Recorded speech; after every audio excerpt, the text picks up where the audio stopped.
Hello दोस्तों, मैं राजन कुमार सिंह आज आपके समक्ष सीडीपीओ मुख्य परीक्षा का जो वैकल्पिक विषय है समाजशास्त्र और 67वीं बीपीएससी जिसके एक वैकल्पिक विषय के रूप में अभ्यर्थीगण जो है वो समाजशास्त्र विषय को रखते हैं, तो उनके प्रीवियस यानी कि 66वीं बीपीएससी मेंस में सोशियोलॉजी ऑप्शनल पेपर में जो क्वेश्चंस आए हैं उस क्वेश्चंस के एनालिसिस को लेकर के मैं आज आपके सामने उपस्थित हुआ हूं। और इस क्लास में मैं आपको 66वीं बीपीएससी मेंस में समाजशास्त्र में जो क्वेश्चंस पूछे गए हैं उनकी क्या प्रकृति है, उनका आंसर कैसे लिखना है ताकि आपको उसमें अधिक से अधिक अंक प्राप्त हो सके। तो चलिए अब मैं आपको बताता हूं कि 66वीं मुख्य परीक्षा में जो समाजशास्त्र में प्रश्न आए थे उनका सॉल्यूशन कैसे किया जाना चाहिए, उनकी प्रकृति कैसे है, कितने शब्दों में आपको लिखना है और सेक्शंस को, क्वेश्चंस के सेक्शंस को किन किन भागों में डिवाइड करना। तो ये आप देखिए कि ये आपके पास जो कि वर्ष 2021 में 66वीं मुख्य परीक्षा हुई थी उसमें समाजशास्त्र में जो प्रश्न आए हैं उनके बारे में अब मैं आपको बता रहा हूँ। तो जैसा कि आप लोगों को पता है कि जो प्रश्न है वो सेक्शन 1 और सेक्शन 2 यानी कि खंड 1 और खंड 2 के रूप में आते हैं।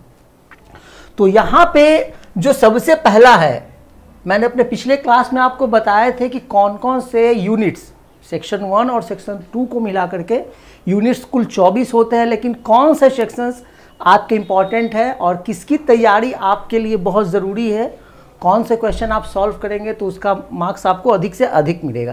तो चलिए जो सबसे पहला 6 प्रश्न है इसमें, और इसमें आपको 3 को सॉल्व करना होता है। तो इस 3 को जो है आपको वो सॉल्व करना है, तो इसमें सिर्फ आपको 3 ही सॉल्व करने हैं। तो चलिए अब मैं आपको बताता हूं कि पहला क्वेश्चन क्या है।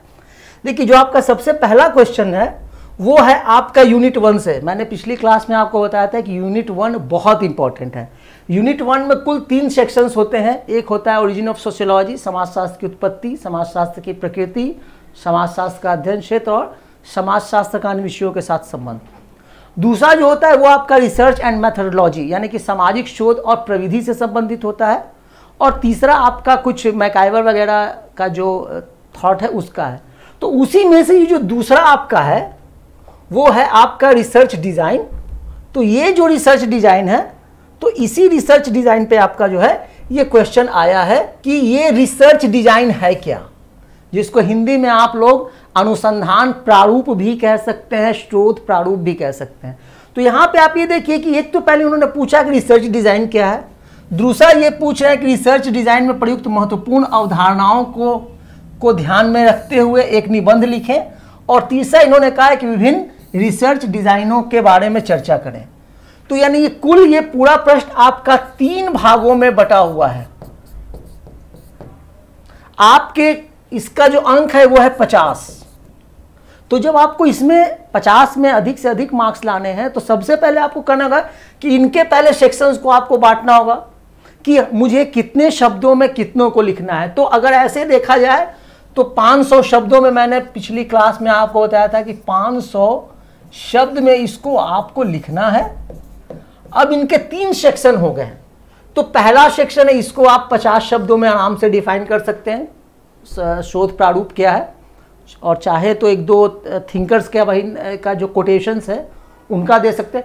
50 शब्दों में ये है। अब बचे आपके 450 शब्द।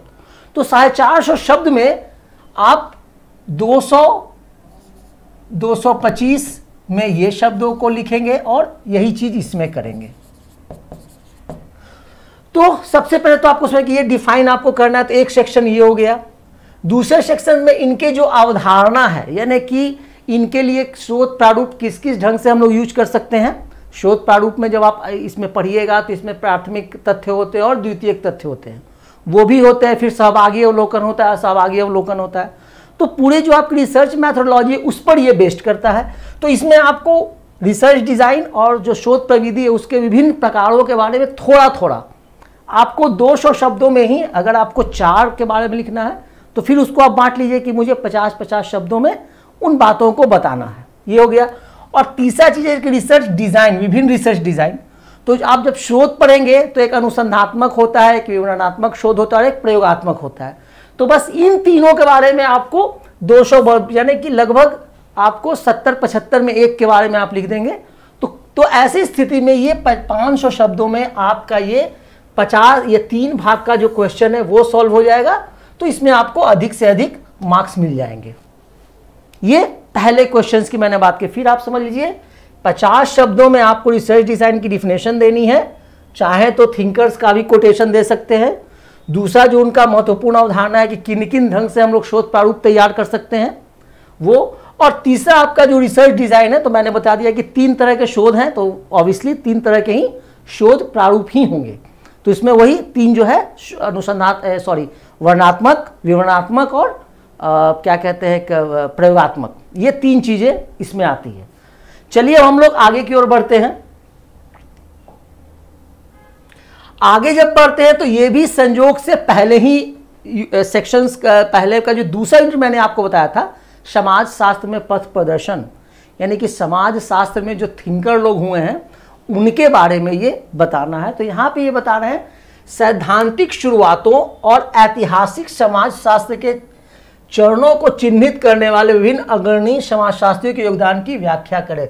अब सैद्धांतिक शुरुआत, तो आपको ये पता होगा कि अगस्ट कॉम्ट को समाजशास्त्र का जनक माना जाता है, बट उनकी समाजशास्त्र में बहुत ही कम योगदान रही है। जो मुख्य आपको योगदान है वो 3 क्लासिकल है, जिनमें हम लोग नाम लेते हैं Durkheim, Weber, Karl Marx. Durkheim, Weber और कार्ल मार्क्स, इनको समाजशास्त्र का शास्त्रीय सिद्धांतकार माना जाता है, और बाद के जो थिंकर है इन्हीं के सिद्धांतों में फेरबदल करके उन्होंने अपने सिद्धांतों की व्याख्या की है। तो यहां पे जब आप सैद्धांतिक शुरुआत की बात करते हैं तो सैद्धांतिक शुरुआत में जब आप ये देखेंगे तो डर्कहाइम जो है वो प्रकारवादी हैं, उन्होंने प्रकारवाद के बारे में बताया। तो अब यहाँ पे जो है आप जब इसके बारे में ये शुरू करते हैं तो सैद्धांतिक शुरुआत में कौन कौन आएंगे भाई? तो ऑब्वियसली सैद्धांतिक शुरुआतों में आपके डर्कहाइम, वेबर और कार्ल मार्क्स आते हैं। अब इनका जो योगदान था, तो एक प्रकारवाद, समाजशास्त्र को अगर आप मुख्य रूप से पढ़ेंगे तो सभी सिद्धांतों को आप 2 भागों में बांट सकते हैं, एक प्रकारवाद और दूसरा संघर्षवाद। और जो मैक्स वेबर थे इनको तो आदर्शात्मक ये माना जाता है, आदर्श प्रारूप के ये थे, तो इन्होंने भी मिला जुला इन दोनों का ये रूप दिया है। तो सैद्धांतिक शुरुआत में आप सबसे पहले डर्कहाइम का लिख सकते हैं, चूंकि जिनको अगस्ट कॉम्ट का उत्तराधिकारी माना जाता है। सबसे पहले तो उनके बारे में आपको लिखना होगा, फिर उसके बाद मैक्स वेबर के बारे में लिखना होगा, तब जाके आपको कार्ल मार्क्स के बारे में लिखना होगा। तो सैद्धांतिक शुरुआत इनका यहीं से हुआ है, और इनका जो है आपका प्रकारवाद और संघर्षवाद।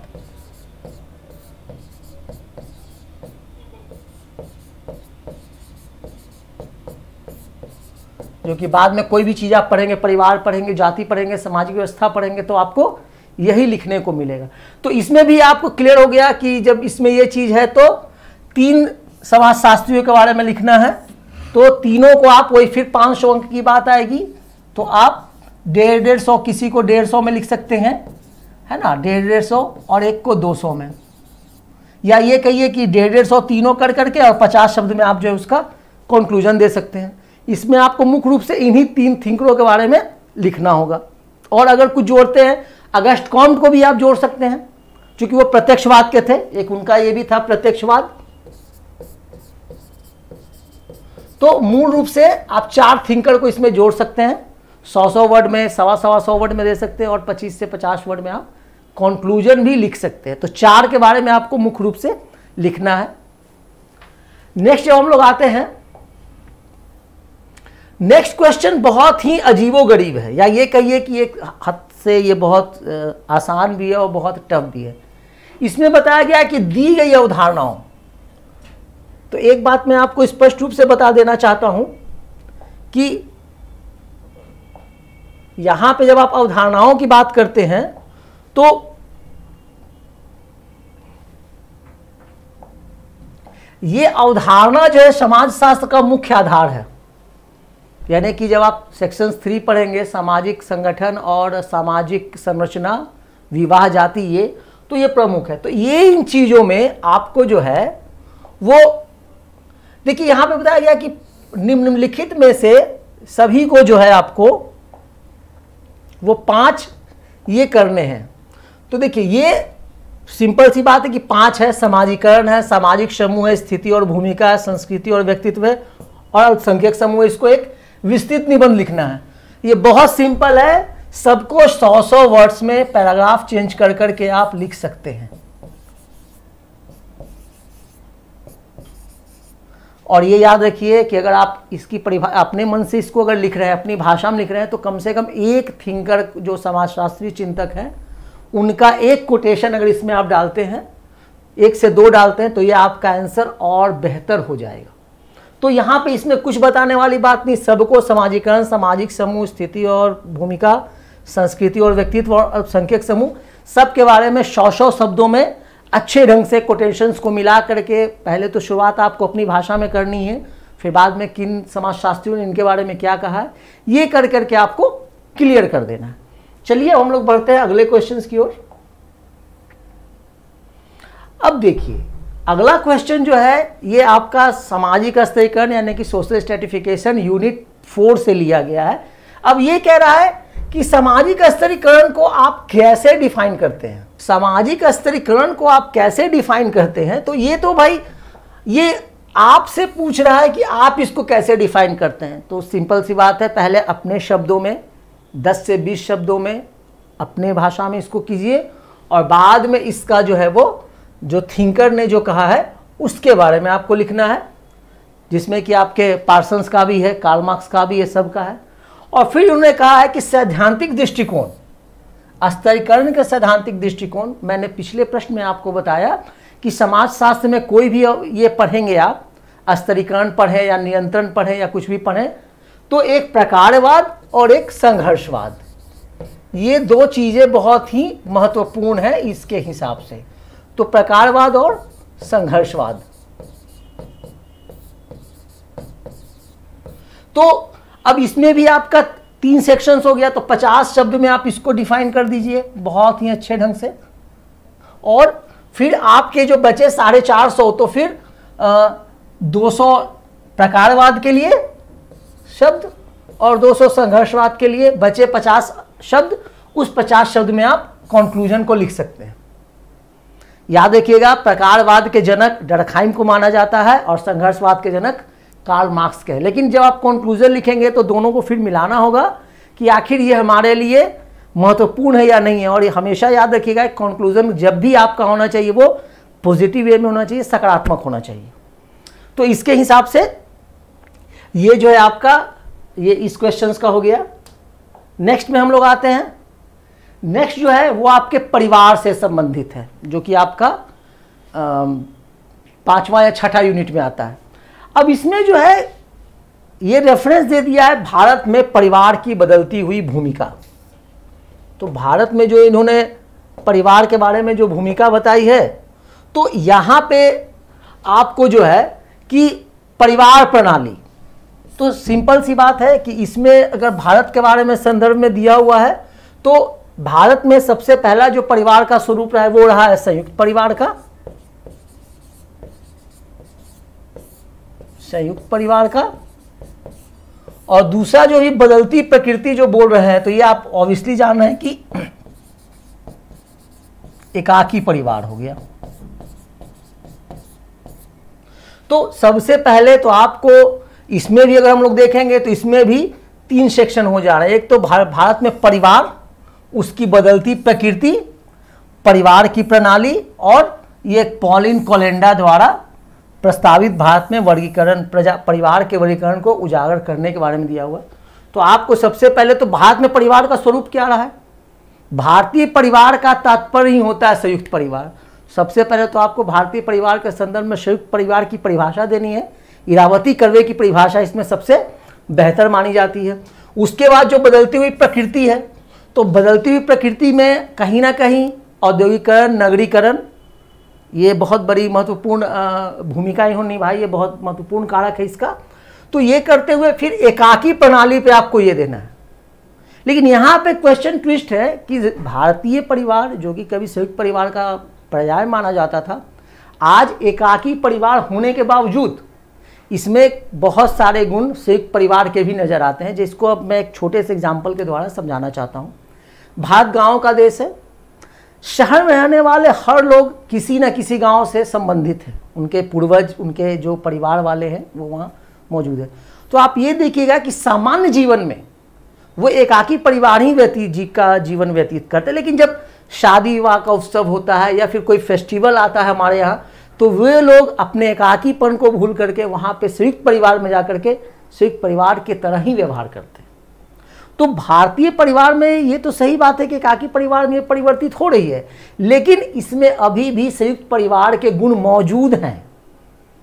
तो इस चीज़ को भी आपको करना है। तो पहले तो आप संयुक्त परिवार के बारे में बता देंगे, और जब बदलती प्रकृति है तो याद रखिएगा कि ग्रामीण समाज संयुक्त परिवार का प्रतिनिधित्व करता है और शहरी समाज जो है वो एकाकी परिवार का। तो आपको संयुक्त परिवार के बारे में बताना है और एकाकी परिवार के बारे में भी, और उसके अलावे जो चीज़ें हैं जो संयुक्त को एकाकी और एकाकी में संयुक्त बना देती हैं जिनको, उस बातों को भी आपको इस पर लिखना पड़ेगा, तो जाकर के आपको इसमें अधिक मार्क्स मिल सकते हैं। तो एक सेक्शन आपका संयुक्त परिवार, दूसरा एकाकी परिवार, तीसरा जो मैंने बोला कि हर परिवार जो कि शहरों में एकाकी परिवार की तरह जीता है, लेकिन गांव में जाकर के पारिवारिक उत्सव के समय या धार्मिक त्यौहार के समय उसका स्वरूप आपका जाकर के संयुक्त का ही हो जाता है। और पॉलिन कोलिंडा का तो ये तो रिसर्च की बात है, तो ये पॉलिन कोलिंडा वाले में जो इन्होंने बताया उनको आपको हूबहू लिख देना है बिना कोई चेंज किए हुए।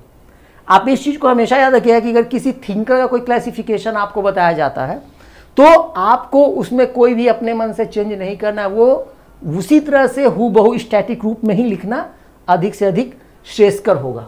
चलिए हम लोग आगे बढ़ते हैं अगले क्वेश्चन के ऊपर, जो पहला सेक्शंस का सबसे अंतिम आपका प्रश्न है, पहला खंड का।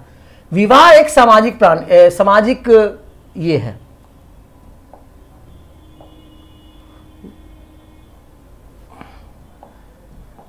विवाह एक सामाजिक निर्माण है, ये सेंटेंस इनका है।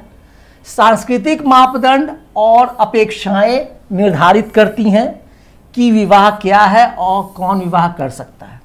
देखिए, सबसे पहला बात है कि ये जो कोटेशन है, इस कोटेशन में एक बहुत महत्वपूर्ण बात है जो कि आप समझ पाएंगे।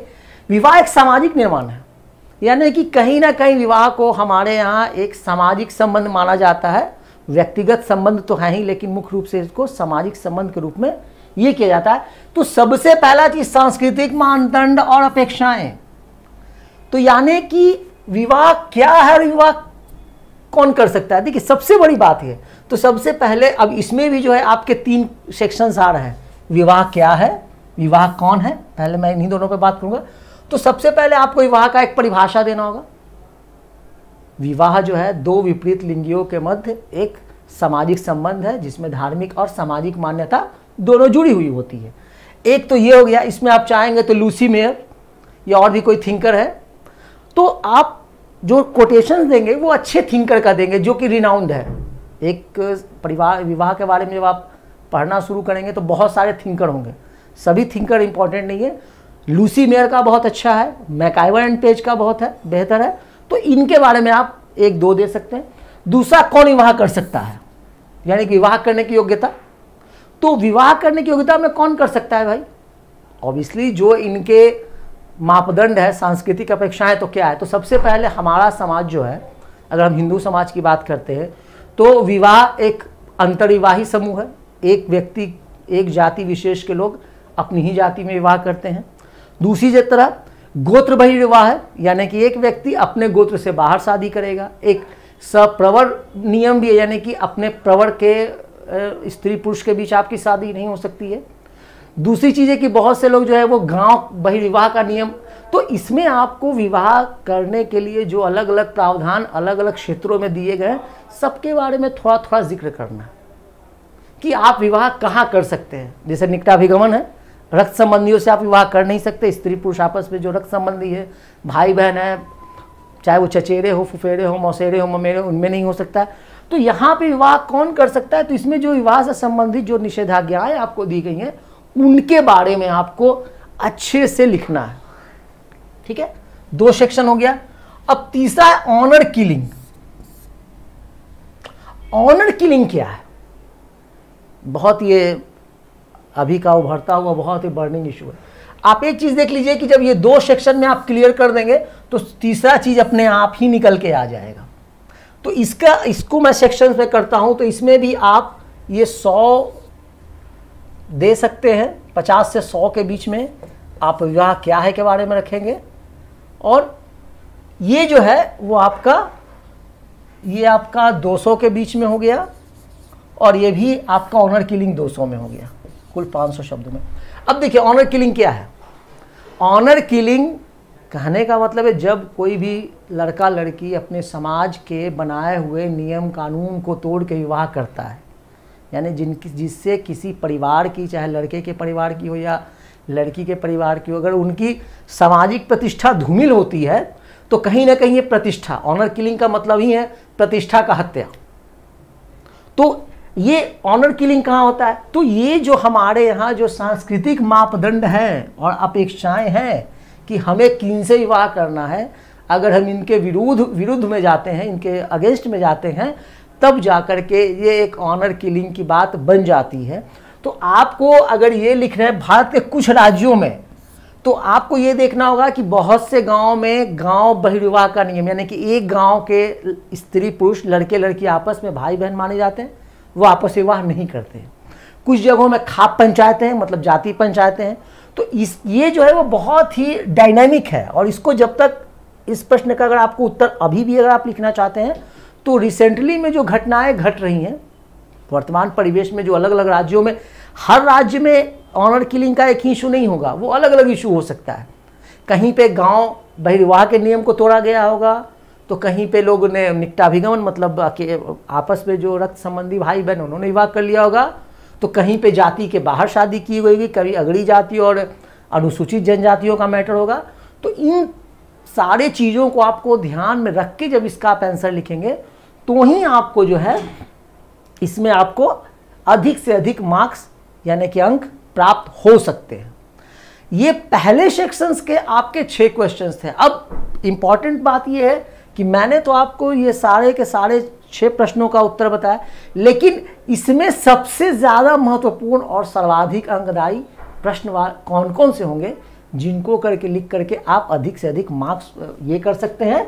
तो इसके लिए मैं आपको बता देना चाह रहा हूँ, मैंने अपने सबसे पहले क्लास में भी बताया था कि जो पहले के 3 प्रश्न होते हैं वो समाजशास्त्र के मूल सिद्धांत से संबंधित होते हैं। तो अगर आप ये रिसर्च एंड डिजाइन का क्वेश्चन सॉल्व कर लें,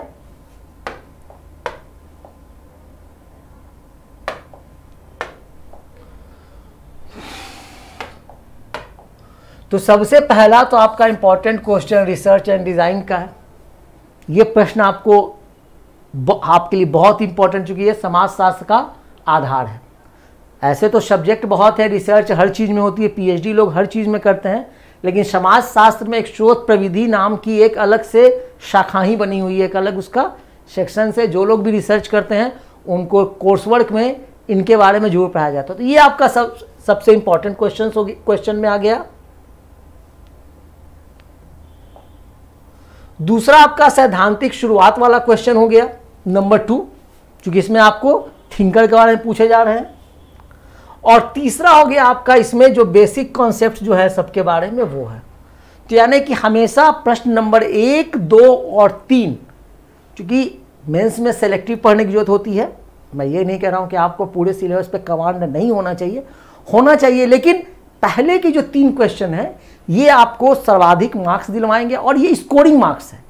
अगर आप ये सोचते हैं कि हम 4, 5, 6 लिखेंगे, ऐसी बात नहीं कि आपको उसमें अंक नहीं मिलेंगे, लेकिन वो आपको ज़्यादा मार्क्स नहीं दिलवा पाएंगे। पहले के भी प्रारूप में मैंने देखा कि यही चीज़ था, और अभी भी ये। तो पहला जो 3 या 4 यूनिट है, आप मैक्सिमम कर सकते हैं, तो पहले के 11 सेक्शंस में से, यूनिट्स में से 5 या 6 पे आपकी पकड़ बहुत अच्छी होनी चाहिए, क्योंकि वो 5-6 आपको नीचे यानी कि दूसरे सेक्शन में भी काम आएगा। तो पहले सेक्शन में मैंने आपको बता दिया कि यूनिट 1, यूनिट 2 और यूनिट 3, ये तीनों को अगर आप सॉल्व कर देते हैं तो आपके अधिक से अधिक मार्क्स आने की संभावना बन सकती है, क्योंकि यहाँ पे आपको सिर्फ मिनिमम मार्क्स ला के क्वालिफाई नहीं करना है, बल्कि आपको मैक्सिमम मार्क्स ला करके मेरिट में अपनी उपस्थिति को दर्ज करवाना है। तो इस क्लास में मैंने आपको मुख्य रूप से ये बताया कि प्रश्न की प्रकृति को समझना है, प्रश्न में जितने खंड किए गए हैं उन उपखंडों को समझना है, उनके अनुसार आपको शब्द सीमा निर्धारित करनी है और उसी के अनुरूप आपको प्रश्नों का उत्तर लिखना है। इसके लिए सबसे पहले जब आपको प्रश्न पत्र मिलता है तो कम से कम 1 से 2 मिनट पहले आप प्रश्नों की प्रकृति को समझने की कोशिश करिए। लेकिन होता यह है कि क्वेश्चन आता है, बगल के लड़के अगर लिखना शुरू कर दे तो लगता है वो तो लिखना शुरू कर दिया, हमारा भी समझ आ रहा है, ये गलत चीज़ है। तो इसका सबसे बेहतर उपाय है कि आप इन प्रश्नों का, यानी कि जो इस तरह के प्रश्न आ चुके हैं, इनको समझ करके आप घर पर ही लिखने की प्रैक्टिस करें। और बेहतर चाहते हैं तो टेस्ट सीरीज ज्वाइन कर करके आप इसको देखिए क्या कमी है और क्या ये है। और याद देखिए, किसी भी टॉपिक को कम से कम 3 बार लिखिए। एक बार में कोई भी व्यक्ति संतुष्ट नहीं होता। अगर 2 से 3 बार में आपको लगे कि भाई मेरी जानकारी इस पर बेहतर है, तो ही फिर आप अगले टॉपिक को ये करें। तो ये चीज़ें जो हैं, जो कि मैंने आपको इस क्लास में बताई। 66वीं का सेक्शन 2 भी है, यानी खंड 2 भी है, जो कि भारतीय समाज से संबंधित है। ये खंड 1 यानी कि सामान्य समाजशास्त्र से संबंधित प्रश्न थे, और दूसरा जिसमें सेक्शन 2 में कुल 13 यूनिट है, उसमें भी क्वेश्चंस है 6। उसमें भी मैं आपको अगले क्लास में ये बताऊंगा कि उनको भी कैसे करना है और उसमें भी कौन क्वेश्चंस आपके लिए स्कोरिंग होंगे और अधिक से अधिक मार्क्स आपको दिलवाएंगे।